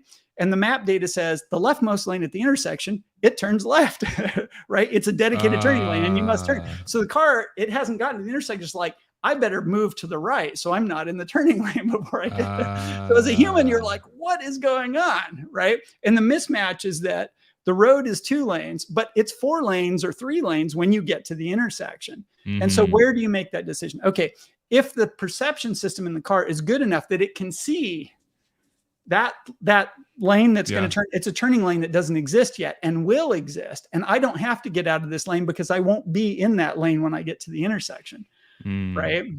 I get this problem here because there's this road I used to go to the grocery store and it's got dedicated turning lanes to the right. And the car just like, trying to avoid the dedicated turning lane. The thing. But they'll fix it, right? So the right fix, so there's a heuristic that they could do. They could come in here and they could say, oh, this is dumb and it's annoying all our customers and that kind of stuff. So we're going to put some code in here to like look at the map data and basically figure out when this situation is coming along and suppress the lane change in that situation. And that now what would happen in that case is that like 95% of the time that would work great and it wouldn't do the lane change. And 1% of the time it would break. And the reason it would break is because the world is so complicated that heuristics don't work. They mostly work, but they never perfectly work. The real fix is the system being able to perceive the full connectivity of the thing in a more continuous way and farther away from the car than it can right now. So at the end of the day, the planning and perception systems, once they get good enough, this problem just disappears. You don't need that. So in the short run, they might write some code to band-aid it, to make it so it's not pissing people off, right? And then if they do that, then the next version comes along and they can just strip that code out, right? But the thing is that it'll work great to the extent that the perception system is really good when they push it out. There's always this stuff where, you know, you expand the perception and planning capability of the system and it's great. It solves a whole lot of problems that you had before, but it introduces 2 or 3 new ones that you didn't expect. So you get it out there, you push it in the fleet, people find it. And then they've got another thing. Okay, so how do we fix this one? Right. And that's what we do over and over and over again. They just turn the crank. So version 12, what Elon was talking about is that happens to be this milestone where the neural network finally makes it all the way through. Like right now, they still have layers of heuristics that the path of information from the cameras to where it gets to the steering wheel has to go through some layers that are just purely heuristic, they're purely rules. So at some point, it'll be able to get all the way there just going through neural networks and you'll have relatively simple representations. That doesn't mean it's done at that point, because at that point, the neural network, it'll have a set of features. Like for instance, you could get to that point and it could still not have parking lots, right? So there's stuff like actually smart summon that might not, I'm not saying it won't be in the system, but it's just an example of a feature that you could get all the way to having the neural network go the whole way, but not have trained the neural network to do this particular thing that it needs to do eventually. So they're not done when they get there, but it is a really important milestone. And it does eliminate a whole lot of like categories of problems they've had up until now. So it'll definitely be something to celebrate when we get there. Gotcha. And so that V12 milestone. So would perception also be part of that thing they would have to work on once they get there, of like judging the road how a human sees it, or would you view that as it's included in that V12 because the neural nets are now making the decisions? How do you think about that specific, like the perception problem being part of that? Included. So it's like the parking lot thing. Okay. I mean, you could include it, and maybe they will. The thing is, all of these, right? The way the system is built right now, it's actually a lot of neural networks. I mean, we tend to think of it as one, and neural networks are kind of this funny thing. They're like Lego blocks, right?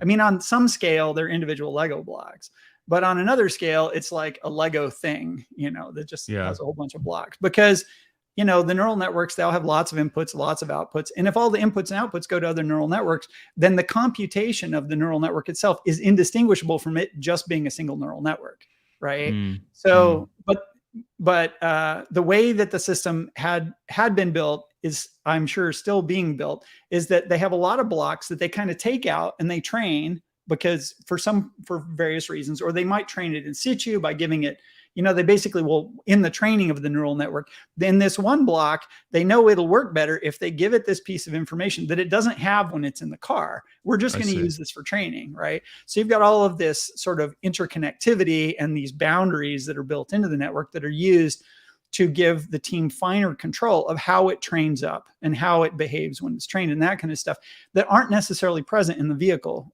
when it gets there. So there's a lot of neural networks that are kind of these modular functions that they've stuck in, like the language of lanes.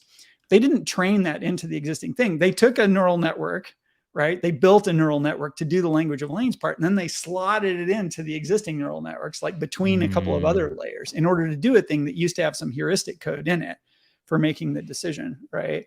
So, it's still the neural network is always and at all times composed of lots of sort of isolable, at least from a human standpoint, they're isolated functions that you could add or subtract. They might work or they might not.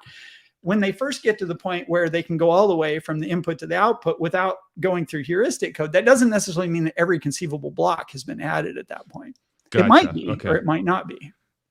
That's super helpful to wrap my and head the thing around. is, because the connectivity is so complicated, like externally, and because I myself, and as far as I know, nobody outside the company actually knows what the actual connectivity map of all these things is. If you ask an outside expert, well, what would happen if we change this thing? The reality is, like, I don't know what it's plugged into, and I don't know what plugs into it exactly. So I can't foresee all the consequences of making a particular change. I can just speculate. Gotcha. Okay, that's helpful. And then I want to hit one more topic, and then we'll do some Q&A. So if you're in the comments and you'd like to ask a question, make sure you write question before your question so that it's easier for producer wife to bring it up. So one of the comments that Elon Musk recently made was that it looks like the speed of change, the speed of development of full self-driving seems to be speeding up. So it's going exponential in a sense. And so when I think about that, and I'm trying to figure out, okay, what are the things that's allowing Tesla to do that?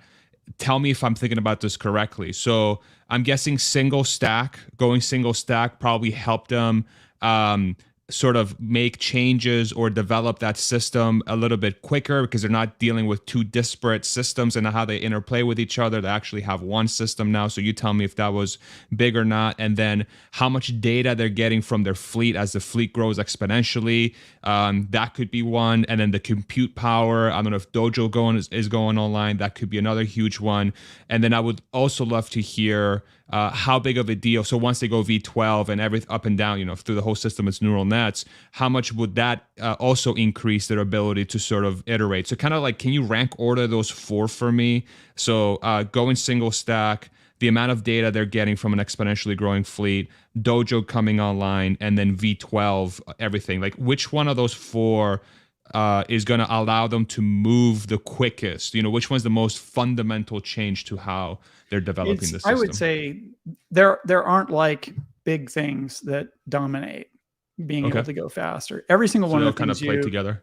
Yeah, they're synergistic. It's the Lollapalooza effect, where something that makes you 1% faster combined with something else that makes you 1% faster combines with something else. You get 10 of those, and now you're 10%. You're actually more than 10. You're like 11% faster because they compound, right? Going single stack, the big advantage of going single stack is now there's all this stuff you don't have to maintain anymore. So all those guys that were doing that, now they're working on the main thing. So like, you've increased your manpower and you've decreased the problems, that you have to worry about. Having more data, more cars, like that definitely helps. The more data you have, the faster you get the data you need to add any new feature, to resolve any particular problem. So that short, the bigger the fleet gets, the shorter the time between the engineers say, I need this, and they have it, right? And from a data standpoint, Dojo, same thing, right? Or even X Dojo, they're expanding.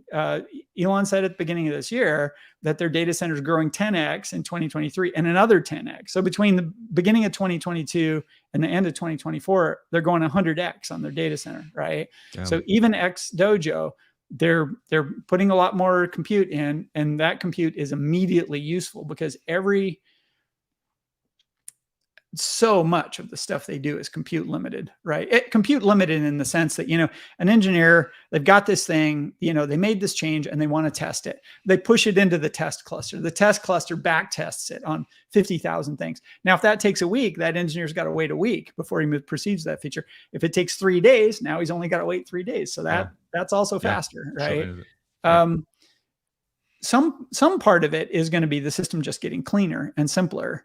And them understanding better what they're doing. The other thing is the organization matures too, right? Like their internal organizational structure improves.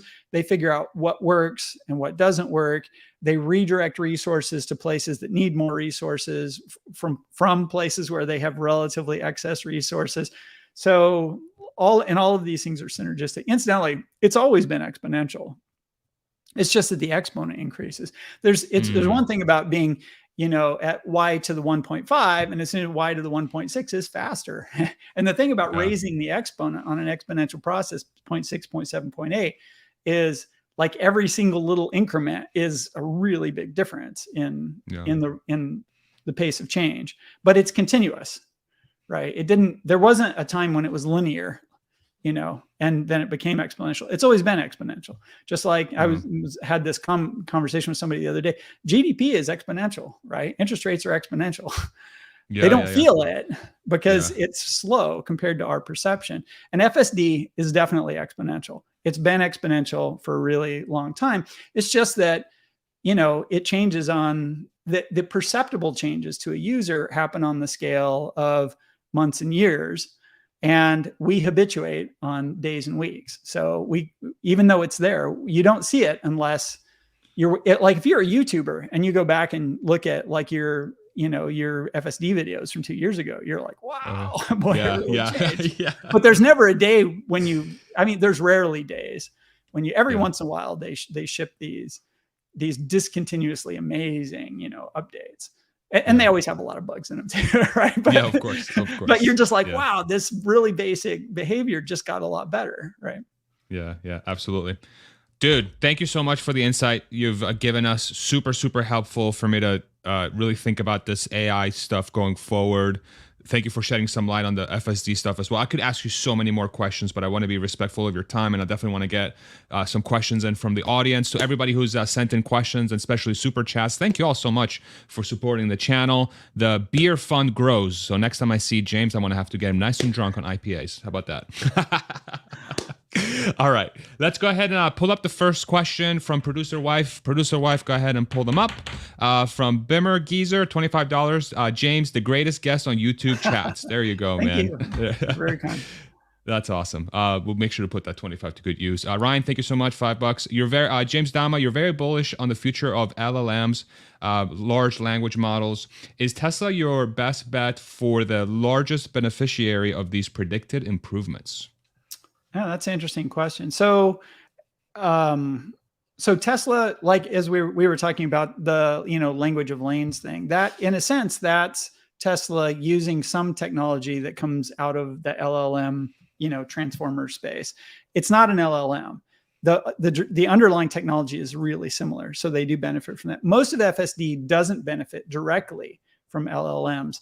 Will Tesla benefit from the existence of LLMs in the world and LLMs happening? Yeah, sure they will. They're, but in a lot of ways, Tesla benefits in a similar way to the rest of the world, right? Like these things, they just leverage your people in a really significant way. LLMs are less useful for the underlying problems of FSD, which is Tesla's biggest sort of AI related lever today. Now, they can use LLMs in other aspects of their business, but it's not like a drop-in huge benefit for them in the same way that it is for, say, Google. Because Google's world is virtual, it's textual and that kind of stuff. Or if you're a company that has, if you have a website and tons of users and you have a problem like, finding spam, like LLMs, they're like a direct and immediate solution to a big problem that you have. Longer term, LLMs they're going to end up having a lot of other impacts. And LLMs, they're going to push everything else forward too. Like a lot of the stuff we learn in LLMs gives us insight into everything else that we do. So in a lot of indirect ways, Tesla really does benefit, but I wouldn't say that they're the obvious beneficiary of the advancement of LLMs at this point. That said, I feel like Tesla is one of the, in my mind, in my opinion, they're one of the more straightforward and significant beneficiaries of the advance in neural network tech. And explaining that is a little bit more complicated, but it has to do with the nature of Tesla as an investment, which is that they have this core, like essentially the AI stuff is this huge lever for Tesla, which is essentially a free call option, because in my opinion, Tesla doesn't get valued as a tech company or as an AI company. They're getting valued as a car company, which is an up and comer right now. Like it's growing really fast. It's going to take, like, I feel like Wall Street is no longer assuming that Tesla is going to be an also ran, 5 years from now. Like they see Tesla having a significant impact. They don't see Tesla like having, a fleet of robotaxis that, out there doing transportation as a service. And the reason I can say they don't do that is because, well, if they do think that, they can't do math because the number is much, much bigger than the stock price implies right now. If that once not that financial works. advice. Yeah. So I wouldn't say that they're an obvious direct beneficiary of LLMs, but they will benefit, and they will benefit disproportionately as an investment as these technologies roll out because of the nature of their business. They are actually quite AI heavy company, like maybe one of the most AI heavy companies. Awesome. Thank you so much, James, for that awesome answer. Ryan, thank you so much for the super chat. Let's do the next question. And yes, I timed it perfectly. Christopher, thank you so much. Another $10 super chat. Hey, Farzad, I'm the duck rice farmer from Investor Day. I remember you, man. We met at Clive. I'm pretty sure on the bottom floor. How you doing, brother? I'm wondering your thoughts on FSD adoption only needing to hit a minimum saturation point before we see exponential gains for overall road safety. Yeah, I'm wondering your thoughts on FSD adoption only needing to hit a minimum saturation point before we see exponential gains for overall road safety. I mean, the way I think about it, and James, help me think about this too, and if you have any thoughts here. I think the question of the full self-driving system being better than a human, I feel like that is like not even a question that we have to doubt, because it seems like the trajectory is very much going there. And in some ways, if I think about how the system behaves today with my supervision and data, Tesla has data back in the sub, is that it's far safer. I mean, it doesn't really, it does do stupid things, but in general, when you're thinking about where people do stupid things, the system does a lot less stupid things in those situations, which I think is why overall it's safer than a human with supervision. So I'm wondering, the way I'm thinking about its adoption and sort of hitting that critical point is that at some point, the safety of the system is going to be so much safer than a human that regulators are going to have no other option but to adopt the technology because of how many lives it's going to save. I think it's very hard for the regulators to say, hey, there's 30,000 people dying in the United States every year from car accidents, and that's okay. Like, even though this thing might get us down to 10,000, we should wait until it gets us down to 10. I don't see that happening, and I think any sort of perceived improvement on the safety past that point, I think it's going to be less important than the comfort and how confident people feel in that system because of how comfortable it is to ride in it. How do you think about that sort of question and sort of my answer? So the overall question of like, how much FSD does it take to make a difference, or the question of like, how good does FSD have to be before regulators feel compelled to, I don't know. It's like regulators, they can approve it or disapprove it. It's like, I do think we get to a point at some point where, people are petitioning Congress to get all the dangerous human drivers off the road, right? And that's where you get like, it's mandated. People have to, I don't know at what point that happens, not for a while yet, considering the kind of environment that we're in right now. Yeah. There is an interesting thing about injecting self-driving cars or, drivers with certain behaviors into a stream of traffic on the first topic. Like, at what point does FSD start changing the dynamics of driving on the highways? Like, it's been known for a long time in traffic flow studies that a relatively small number of drivers that deviate from the behavior of the pack can change the dynamic of the entire pack. And one of the ways you can demonstrate this in a really horrible way, which has been done a couple of times, is you have a fast but smooth flowing, highly congested highway, and you inject one person driving really badly, and now you get a traffic jam, right? Because you've just crossed the critical threshold of laminar flow for this thing, right? And it comes to all. And the other thing can happen too, where you have a lot of sort of variation. There's a certain amount of turbulence in traffic that you get, and the turbulence contributes to the possibility of getting a jam up. And turbulence also contributes to accidents and that kind of stuff, right? And one of the things about self-driving cars is they drive in a much more steady and predictable way than people do, which is not to say all people, but you've got some subset of people who, who are not helping the situation. Texas, baby. Right? There's always outliers, right? And you have some distribution of velocities and number of lane changes and that kind of stuff. The and entire state of Texas is an outlier. Yeah.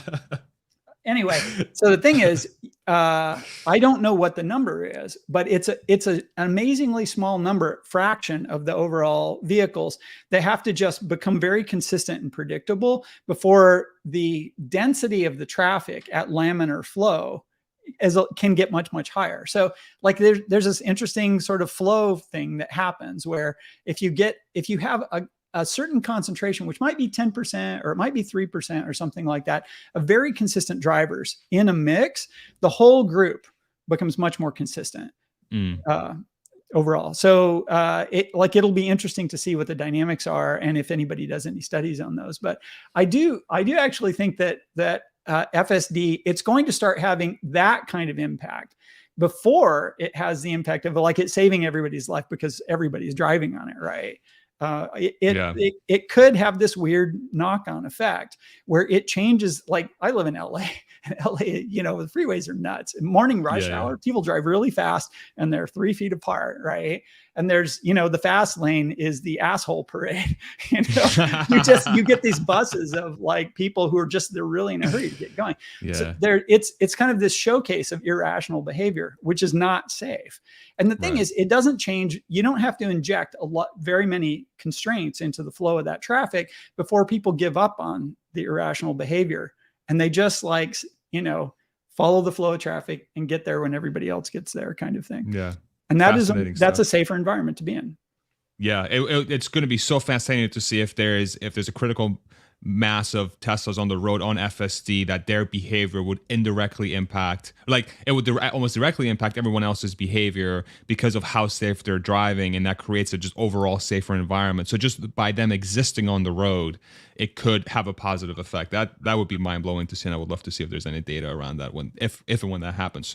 All right, let's do a few more. We want to be respectful of James's time here. He's allocated 2 hours. We'll make sure not to go over that. Ryan, question: Elon said that Waymo's self-driving tech won't scale. Can you elaborate on that and whether you agree or not? So this is sort of the LiDAR multi-sensor system, so on and so forth. Any insight you can give us? Waymo will change their system as they scale out. They will change their system to make it more scalable. The way that they do things now, I do generally disagree. To say it doesn't scale is like going a little bit too far. It doesn't scale as easily, and that's certainly true. The amount of work that Waymo needs to do in a certain area in order to get their fleet to operate is much higher than the system that Tesla aspirationally is creating would do. Like Tesla aspirationally is trying to build a system that's functionally equivalent to a human being in terms of its driving. So it doesn't need, like, even if it doesn't have a map, it doesn't need a cellular connection. If something unexpected happens on the road, a tree falls down, there's construction or something like that, it responds in the way a human being does, with a full sort of, flexible panoply of options and responses and that kind of stuff. Waymo, Cruise, most of the self-driving systems that are out there, they're actually self-driving today. They have taken a variety of shortcuts in order to be able to get on the street quicker. And those shortcuts, there's a number of them, but they make the system more brittle. And one of the things about brittleness is you have to cover that by doing a lot. You have to do a lot more groundwork before you put the vehicles in there. And that takes people, it takes time, and then it takes effort to go on maintaining. So I think what Elon's basically saying is, Waymo's putting a certain amount of effort into constantly remapping San Francisco so their cars can drive there. And that takes a certain amount of resources, a certain number of personnel, right? Doing that for the whole United States is not going to work, right? And now, of course, what Waymo will do is they will change their system so they don't need as much of that stuff to make it more accessible. And as they scale out, they'll go through urban areas and that kind of stuff. So, Waymo will eventually be doing what Tesla's doing. You have to. You can't have a scaled up system without it. Like in that sense, what they're doing today doesn't scale. That doesn't mean that Waymo's not going to be successful. Like, I don't agree with that. I think Waymo has plenty of potential to be successful if they keep putting resources in, they decide they want to, and they're willing to go with the flow as the technology changes. If they are, I think there's plenty of space for them to be successful. But yeah, I totally agree with the technical observation that what they're doing today, like, you can't scale that to the United States. That's just not going to work. It has to change. I think I've lost your audio, Farzad. Because I think I muted myself. Okay. See how professional I am? It's like I don't know what I'm doing, which is true. Still good for about 10 minutes. I just want to make sure you're still good. Okay, perfect. It's just this freaking. I don't have a hard stop. I just, we're talking scale. Yeah. Okay, awesome. Let's bring up the next one. And Paul, thank you so much for the $10 Australian super chat. I think it's the first time I got that. Thank you so much, man. Another beer. Could GPT enable FSD to explain its decisions for you? Please explain button. I think Tesla already kind of does this on the screen, right? It kind of tells you how it's behaving. How do you think about that question? Yeah, so there's a couple of ways to take the question. I'm going to answer the simple one, and then I'm going to answer the fun one, right? So the simple one, does a GPT LLM type of thing give Tesla more flexibility in terms of providing a narrative about what the car is doing? Yeah, it totally does. Like, I can imagine lots of different ways of doing that. The more fun thing is, people talk about neural networks as black boxes, and compared to heuristic code, a human wrote the heuristic code. So at some point, somebody understood what it was doing, or they had an intention anyway. The reality of a lot of big systems is that we don't really know how they work. Like, nobody knows how Microsoft Windows actually works, because, it's 25 million lines of code, and 10 million of them were written by guys that left the company 10 years ago. Right. So and nobody's going to go back and look at that stuff again. So in the deep sense, you don't really know. There's very interesting work going on in using LLMs to make neural networks less of a black box, to actually look inside the weights and help you understand what's going on. And so that could happen too, right? Like, that would be fun. I don't know if Tesla will specifically do it, but they could. Nice. Thank you. Next question. And damn it, I didn't get it. Lab experiment question. Should Tesla get into chip manufacturing to vertically integrate them and increase iteration of the chips? Or can they get what they need in the current future market, $8 to $16 billion bots? If we get there, boy. How do you think about that question? Should Tesla bring chip manufacturing in-house? No. So this requires a little bit of... So chip making is incredibly specialized. And to do it well, you have to do it at really large scale. Like, all the people who are really able to make really good chips, they make chips at unbelievable scale. And the way you get to scale is you make lots and lots of chips for lots of different people and lots of applications. It's the only way to get enough volume in your factories to be able to continue cranking up your quality. So that's why, TSMC and Samsung, the people who really make chips well at scale, they don't just make chips for one product. They make chips for a huge number of products, because chip making benefits from scale in a way that few things do, and that's why we have so few chip makers, because, everybody wants to get to the highest scale they can, because it's an enormous advantage when you do that. So Tesla itself, they're never internally going to have enough volume to justify trying to get into the chip business. Like, there's always going to be somebody they can buy the chip from who's going to be way better. They're going to do a way better job, and they're going to do it way cheaper. And I think as long as you can reliably get the chips that you want from other people, you don't bring it in-house. Now, you could imagine situations where for some reason you can't get the chip and you have to go into the chip business for security or for onshoring or like whatever the deal is. So I can't predict all of the weird sort of geopolitical things that might happen that might cause Tesla to need to buy a chip company. Like you wouldn't, that's not the thing you do internally. You spin up yourself. You buy a chip company to get into that business. There are small chip companies that do specialty things. Tesla could buy one if they really felt a need to get into that space for IP reasons or something like that. But from a pure economic standpoint, no, nobody does it. And there's a really good reason why nobody does it. Very helpful. Thank you for that answer. Let's do a couple more here. And Jorgen, thank you so much for the super chat. Will it be possible for us as Tesla car owners to share the compute resources that each car has with Tesla as a big distributed computer cluster used for training? How do you think about that question? Well, you already do share your computer with Tesla. Like they're probably using a pretty large fraction of all the compute that your car does. For training, it doesn't make sense. And one of the big reasons for this is that there's training and there's inference. Inference is running the neural network to get it to do the job it's trained to do. Training is training it to do that job. And it turns out that there are things you do in training that you just don't need in inference at all. And the chips that are in the cars right now, they don't have the stuff to do that well. Like they've been designed to do inference and they do it really well. And they would be much poorer at training. Training also has this other thing where it's very IO intensive. Like you have to distribute the problem, do some compute, share the results, distribute it. And so the cars end up being IO limited because they got cellular or Wi-Fi links and they're just way too slow to break the problem up like that. Now, on the other hand, the cars actually do an enormous amount of compute that is useful for Tesla. Because when the Tesla team says, I need more examples of X, right? They don't collect 50 million hours of video from the whole fleet and then have a server go cranking through it to find examples of X. What they do is they can essentially build this fingerprint. They can go to the server and they can say, build me a fingerprint of the thing I want, which is kind of this mathematical numerical representation of the thing they're looking for. That thing is really small. You push that out to the fleet, and then the cars, when they're driving around, every frame that comes in the cameras, they look for that fingerprint. And when they find them, they send those back.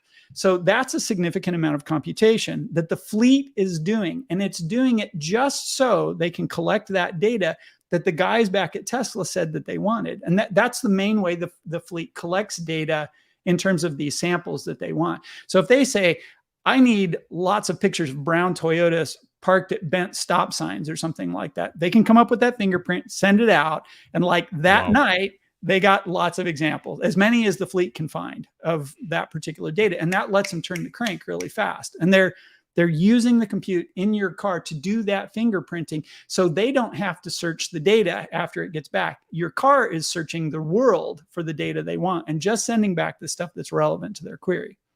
Wow. So they truly do have a network of computers out in the world that are already doing a massive amount of computation for them. Wow. That's freaking awesome. Let's do the next one. If we still have time for one last one after that, we'll do it. If not, we'll wrap it up and go. We'll let James go and recover his voice because he's been talking a lot today, and I love it. Elango, thank you so much for the 550 Canadian super chat. Will Tesla be able to reduce the size of the model using techniques like Llama and make FSD work very well in hardware 3? So I'm guessing, could they shrink the code in the computer so that maybe there is a bump in performance, I guess. So I think what Elango, I don't know if I'm pronouncing it right. I think what he's probably referring to is there's a Gorgy Gerganov, I'm probably butchering his name too, created this library called Llama CPP, which people are using to be able to download these large language models and compress them so you can run them on a laptop or edge devices and whatnot. It's awesome. I'm so glad he did it.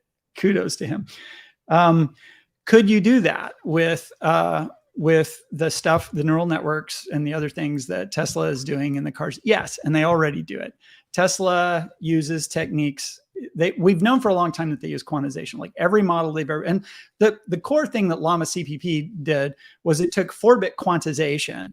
They basically took these models that were trained at 16-bit floating point, and they quantize them down to 4 bits to make them so they take a lot less memory, a lot less compute to run. And you do some clever mathematical tricks so that you don't need the full 16 bits. You have to do some extra operations, but you can make all the numbers smaller. They run way faster. And more importantly, they take 4 times less memory to run. So Tesla on day one was doing 8-bit quantization, which at the time was recognized to work well. People knew how to do it. I think it's very likely that hardware 4 probably has support for doing 4-bit, 6-bit, 5-bit quantization, because this is definitely a benefit. The hardware 3 itself, okay, so I went through the patents and I took apart some hardware 3 code with some other guys to try to understand what it's doing. As far as I can tell, it doesn't do quantization below 8 bits. I could be wrong about that. It might be that they just weren't using it, and that was why we didn't see it. Beyond that, a lot of the tricks and stuff that Llama CPP brings to the table is using clever compilers, arranging the data in memory so you don't have to copy it. You know, multiple different processors can occupy this. And Elon he talked quite a bit, I don't know, 9 months ago, 12 months ago, about, you know, Tesla having a compiler team and that being a big deal for them to be able to do stuff. That's Tesla doing exactly what you're alluding to here. They've got all of this backroom effort going on, building tools that let them take the same neural network or a neural network that can do the same thing. It produces the same results and make it smaller and make it run faster. And that's going to keep happening because, we keep discovering new tricks. We, the human race, we keep discovering new tricks. And the fundamental work that made it possible for the llama.cpp work, that's less than a year old. So, you know, Tesla didn't know that a year ago, or at least if they knew it, they weren't sharing it with us, right?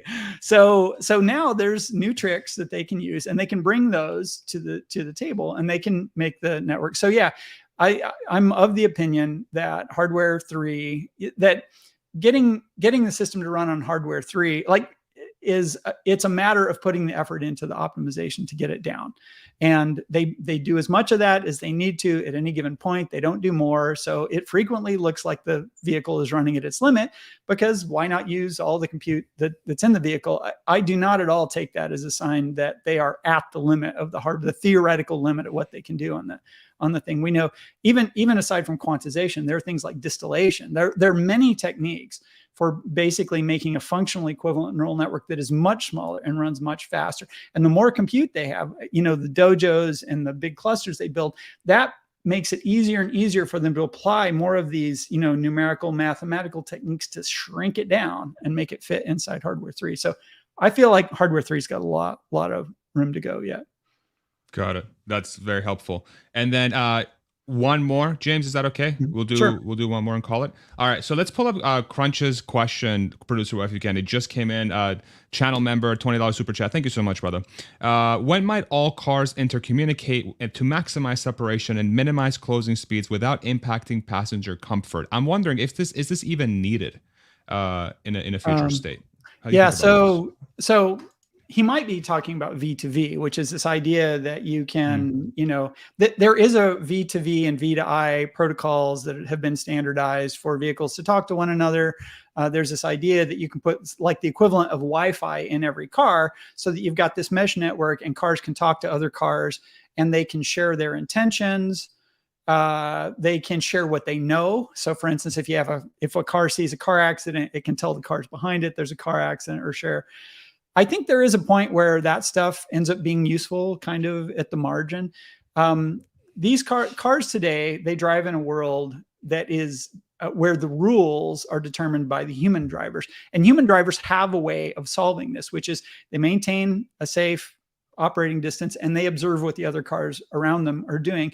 And that actually turns out to be a pretty effective way to communicate between vehicles. I mean, we split up the load. Like human drivers, they take responsibility for what's in front of them, and we trust the people behind us to take responsibility for what's in front of them, right? That's how our laws are written. That's how we drive, and those are our habits. And that protocol, if you follow it, and you observe the cars around you, there's a pretty good amount of communication that you get. The really critical stuff, we get it from observing the other cars. The tail lights start showing up, you're coming on a slowdown, stuff like that. So all of that human communication, the cars can already use. They're not as good at using it as they will be. When they're really good at using it, they'll be better at using it than human beings are. And that'll get us a lot of the way to like safe communication. But at long term, sure. I would be really surprised if like 20 years from now, we don't have V2V communication. Like it's less useful in a world where very few cars have it. But as more and more cars are self-driving cars, they've got a lot of computers, they have standard protocols and that kind of stuff. There comes a day where just like turning it on for a bunch of cars ends up making a really big difference. Today, it wouldn't do much.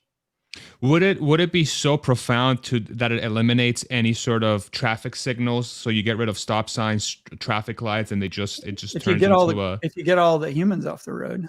Yeah. Okay. Got it. That's a big step. I mean, the reflexes that these systems have and the speed with human reflexes are a real significant limitation. And this is not the human reflexes of a completely sober, completely alert 20-year-old, right? But the reflexes of the 1%, grandma driving on Sunday, just blind in one eye, whatever the thing is. Like like the system has to accommodate the people at the tail end who have the worst reflexes and the least, confidence in their perceptions and that kind of stuff. When you take that off the road, now you've got, cars driving 80 miles an hour that are a foot apart and that are, doing things that would cause a human's head to spin because they seem completely impossible. And it's just very tight coordination between the vehicles. I mean, one of the exciting things that people have talked about for a long time is this idea that if you have that kind of coordination with cars, that the carrying capacity of our highways like doubles or triples, just like that. Oh, sure. Right. And that's even if you don't allow the speed limit to go up, right? You raise the speed limit and you double or triple the carrying capacity. And all of a sudden you've got 5 times as much traffic flowing smoothly, even under adverse circumstances as you can get today. And the advantage of that is you don't have to spend a lot of money. You don't have to bulldoze any neighborhoods, right? Yeah. You just make the cars better. Basically, you just make them talk to each other. But that's really far away because you have to get all the humans off the roads, or you have to have human-only roads if you're going to pull that trick. Yeah, got it. James, thank you so much, man. 2 hours, incredible knowledge. Really appreciate your time as always. You're always so generous with your time, and I just can't tell you how much I appreciate you for that, man. Any parting words for us before we let you go? Cheers. Cheers, everybody. Make sure you hydrate. All right. Thank you, James. Thank you, producer wife. Thank you, mods. Thank you, everybody in the community posting awesome comments. Thank you to all the super chats. Really, really appreciate it. Producer wife, round of applause as always, doing a killer job producing. Look at her giving her. I love that. And all right, you're welcome anytime, James. I always love speaking with you, and I'm sure we'll connect at some point in the future. And then when you're in town, let me know because I got $91 worth of beers to buy you. So let's make sure we do that. All right, everybody. We'll see you on the next one. Bye-bye.